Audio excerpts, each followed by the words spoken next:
Another not so helpful tip that I've seen online for women negotiators is about a story that goes like this. Woman goes to her boss and says, I found out that this guy who's junior to me is making more money than me, and I know the company wouldn't want that kind of mistake to continue and that it'll be fixed right away. And sure enough, the company does. But the key fact in some versions of this story online that's missing is that she is in a privileged position. She's higher ranking. That's why the company reacts.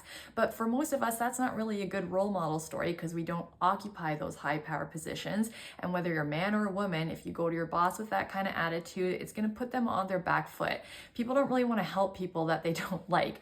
So it's better to go in with these conversations by letting them save face a little bit. And you can say something like, it occurs to me that management isn't aware that so-and-so who's junior to me is making X dollars more than me per year, for instance.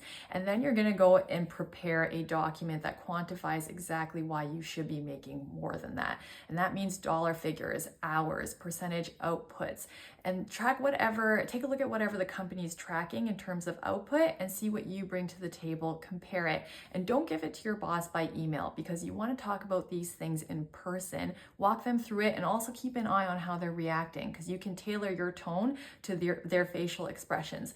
Now, another thing is that women tend to do a lot of invisible work in the workplace, and we tend to have to be more vocal to have the amount of work we're doing recognized. So point out specifically where you're doing things outside of your named job description and say that this brings, X value more to the company. Now, the last point is you have to be prepared for pushback, of course, and they might say something like, well, we're in a budget freeze right now and I can't give you anything more.